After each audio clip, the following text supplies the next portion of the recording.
كانت صالة فرساي للأعراس في جنوب القدس تعج ب700 مدعو إلى حفل زفاف، عندما انهارت أرضية الصالة بالراقصين المزدحمين في الوسط، وانتهى الزفاف إلى أسوأ كارثة مدنية في تاريخ إسرائيل، وتحول الغناء والضحك إلى صيحات استغاثة وولع. أفأمن الذين مكروا السيئات أن يخسف الله بهم الأرض أو يأتيهم العذاب من حيث لا يشعرون أو يأخذهم في تقلبهم فما هم بمعجزين أو يأخذهم على تخوف فإن ربكم لرؤوف رحيم.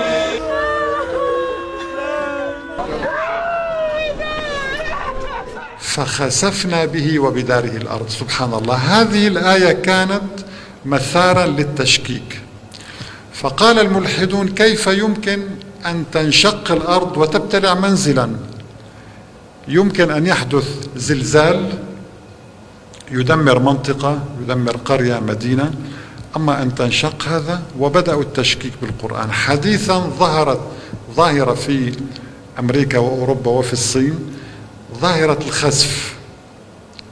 سوف نرى كيف، وهذه في أرقى شوارع الولايات المتحدة الأمريكية، كيف سبحان الله تنخسف الأرض بهم، على الرغم من البناء الهندسي المتقن ولديهم قياسات وكل شيء. يعني انظروا كيف سبحان الله.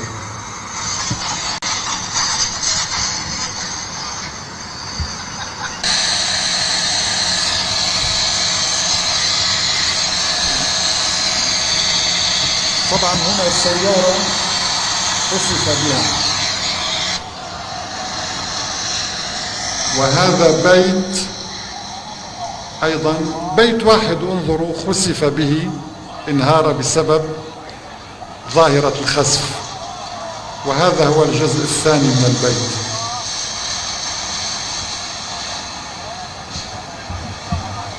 سبحان الله.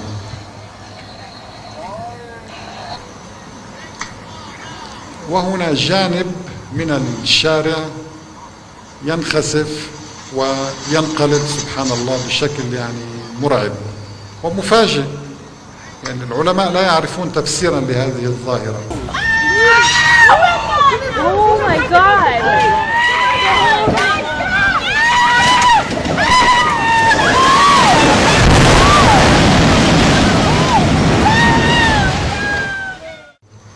سبحان الله.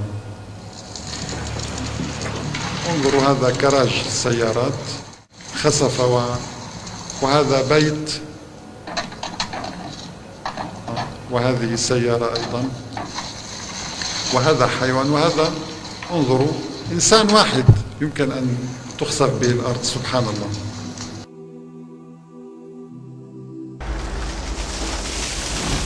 لذلك قال النبي عليه الصلاة والسلام: سيكون في آخر الزمان خسف وقذف ومسخ. سبحان الله.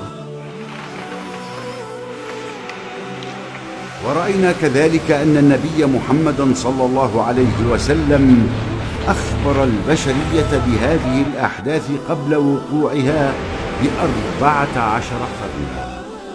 عن سهل بن سعد أن رسول الله صلى الله عليه وسلم قال: سيكون في آخر الزمان خسف وقذف ومسخ.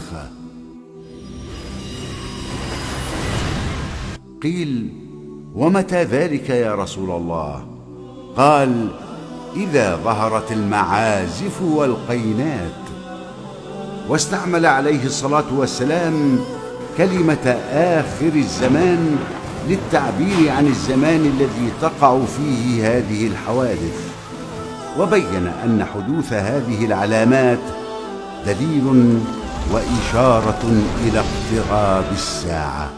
وإذا أردنا أن نهلك قرية أمرنا متر فيها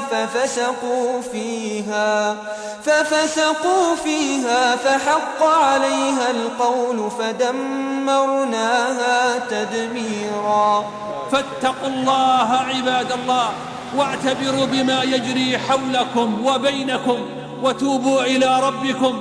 لما حدث الخسف بقارون لم يكن السبب يا عباد الله أن القشرة الأرضية كانت لينة وهينة، بل إن السبب أنه عصى الله ورسوله، كما قال الله عنه: فخسفنا به وبداره الأرض. فخسفنا به وبداره الأرض فما كان له من فئة ينصرونه من دون الله وما كان من المنتصرين.